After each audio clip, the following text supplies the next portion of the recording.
ভালো লাগার খাবারগুলো বাড়িতে বানিয়ে খেতে যেন বেশি ভালো লাগে। রেস্টুরেন্টে বহুবার খেলেও বাড়িতে প্রথমবার বানিয়ে ফেললাম। সব কিছু যেন একদম পারফেক্ট হয়েছিল। ওয়ান বোল খেয়ে ফেললেই পেটটা পুরো ভরে যায়। লাঞ্চ অথবা ডিনারে অন্যরকম কিছু ট্রাই করতে চাইলে অবশ্যই কিন্তু এটা বানিয়ে ফেলতে হবে। তো চলো দেখি এটা বানানোর জন্য কী কী নিয়েছি আমি। প্রথমেই নিয়ে নিয়েছি গাজর। একজনের জন্য বানালে কিন্তু পুরো গাজর দেওয়ার প্রয়োজন নেই, অর্ধেক দিলেই হবে।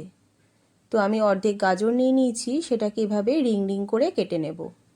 এরপর নিয়ে নিয়েছি ব্রকলি, সেটাকেও এরকম ছোট ছোট করে কেটে নিতে হবে। খুব বেশি সবজি নিলে এটা একটু ঘেটে যায়, তো মনের মতো যে কোনো সবজি না নিয়ে অল্প কয়েকটা সবজি নিয়ে এটা করলেই কিন্তু খেতে বেশি ভালো লাগে। তো আমি নিয়েছিলাম ওই গাজর, ব্রকলি আর একটুখানি বাঁধাকপি। তো বাঁধাকপিগুলোকে কিন্তু সরু সরু করে না কেটে এরকম ডুমো ডুমো করে কাটতে হবে। তো সব সবজি কাটা হয়ে গেছে।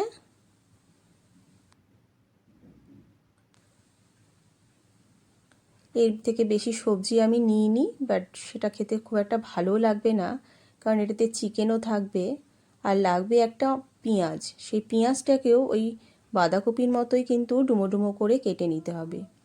অল্প পরিমাণ নুডলস নিয়ে নিয়েছি, যেহেতু একজনের জন্য বানাবো তাই এই সামান্য পরিমাণ নিয়েছি। সরু সরুর জায়গায় মোটা মোটা নুডলসও কিন্তু নেওয়া যেতে পারে, ভালোই লাগবে খেতে তাহলে। তো এটাকে সেদ্ধ করার জন্য জলের মধ্যে দিয়ে দেবো একটুখানি নুন, একটু গোলমরিচ গুঁড়ো আর অল্প একটু ভিনিগার। ভিনিগার দিলে নুডলসগুলো কিন্তু খুব ঝরঝরে হয়ে যায়। অল্প সেদ্ধ করে গরম জল থেকে ঠান্ডা জলে খুব ভালো মতো ধুয়ে ঝরিয়ে নিয়ে রেখে দিলেই কিন্তু নুডলসগুলো এরকম পুরো ঝরঝরে হয়ে যাবে। এরপর নিয়ে নিয়েছি চিকেন, বোনলেস চিকেন নিয়ে নিয়েছি। এই চিকেনগুলোকে আমি সরু সরু লম্বা লম্বা করে কেটে নিয়েছি। এতে রান্না করলে এটা দেখতেও কিন্তু বেশ ভালো লাগে। এরপর চিকেনটাকে জলের মধ্যে বয়েল করে নেব, কোনো রকম নুন হলুদ কিছুই কিন্তু দেব না। ওটা যতক্ষণ বয়েল হচ্ছে ততক্ষণ নুডলসগুলো আমি হালকা তেলে ফ্রাই করে নিতে হবে। সব কটা নুডলস এভাবে ফ্রাই করে নিয়েছি।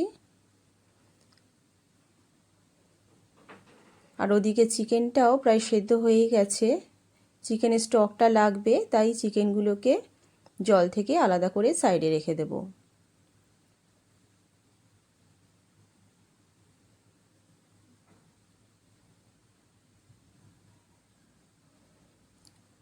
কড়াইতে নিয়ে নেব খুব সামান্য পরিমাণ অলিভ অয়েল। পুরো রান্নাটাই কিন্তু আমি এই অলিভ অয়েলেই করব। তার মধ্যে দিয়ে দেব 1 চামচ মতো রসুন কুচি।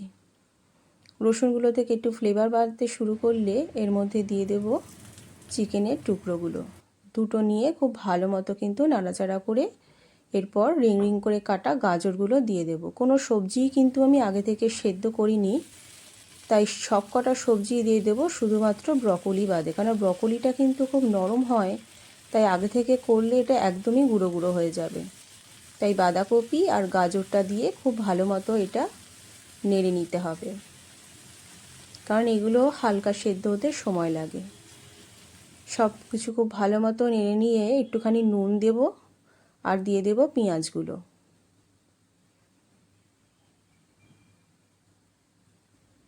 সামান্য গোলমরিচ গুঁড়ো অ্যাড করব। গোলমরিচ গুঁড়ো দিলে এইসব রান্না খেতে কিন্তু খুব ভালো লাগে। তো সব কিছু এভাবে খুব ভালো মতো কিন্তু নেড়ে নিতে হবে। তবে মনে রাখতে হবে এটা যেন কোনোভাবেই পুড়ে না যায়, তাই হিটটা কিন্তু লোতে রাখাই ভালো।